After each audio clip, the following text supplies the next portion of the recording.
Well, Alan Friedman is the author of My Way, The Rise and Fall of Silvio Berlusconi, and he joins us now on the programme. Good to have you with us today. We'll come to Berlusconi in a moment, but let's talk first of all about Mario Draghi, Italy's current Prime Minister and former ECB President. A safe pair of hands as President, perhaps? Absolutely. Mario Draghi has been in office since February of 2021, and he basically took over from a hapless former populist premier, Giuseppe Conte, who had not been doing a very good job on the economy or until the last minute on Europe. Draghi has been successful in vaccinating nearly 90% of the Italian population and against COVID, and he has been steering the economy through a economic growth and rebound this year that should be over 6% in GDP terms. So Draghi has done very well. The question is what happens next.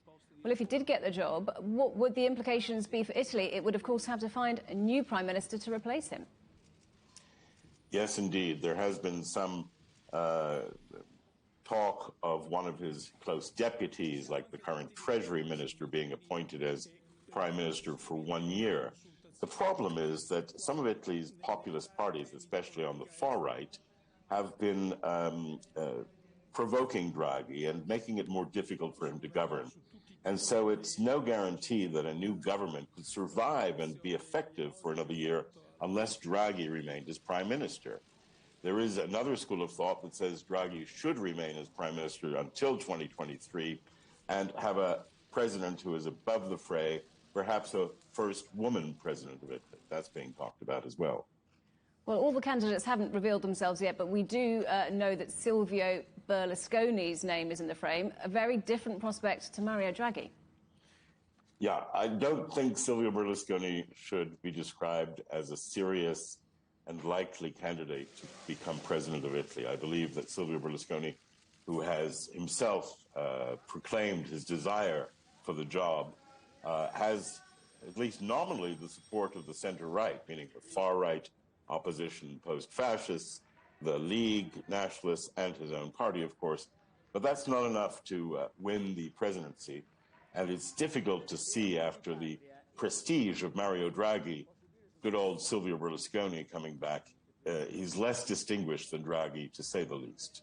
But as you point out, he does have a lot of support amongst Italians. What would his election mean for Italy?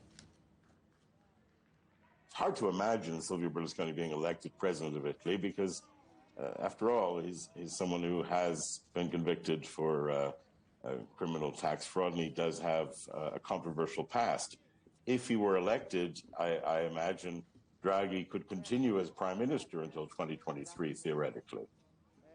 So you mentioned a potential female candidate. Who else might throw their hat into the ring? Well, there are some old names or considered trusted hands of the Republic, like Supreme Court Justice Giuliano Amato, a former prime minister from the Craxi Socialists, and there are other names being talked about, like Justice Minister Marta Cartabia.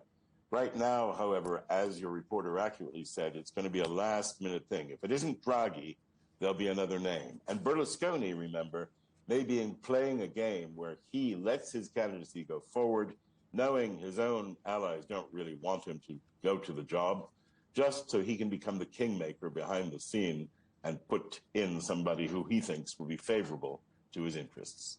So when it comes to choosing a president, do you think Italy's more likely to look closely at what it needs at home or perhaps its relationship with the wider world?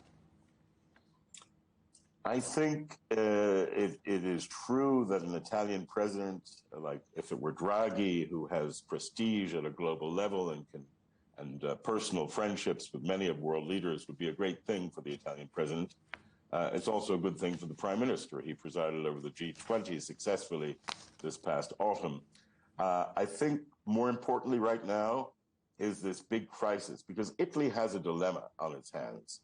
Either it ensures stability and continues with a big European investment plan over 5 years that's worth 200 billion euros to grow the Italian economy under next generation modernization moves, or it gives up.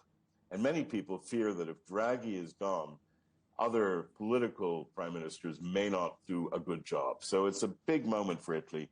and there'll be a last-minute drama, to be sure, in late January. Alan Friedman, great to get your thoughts today. Thanks very much for joining us.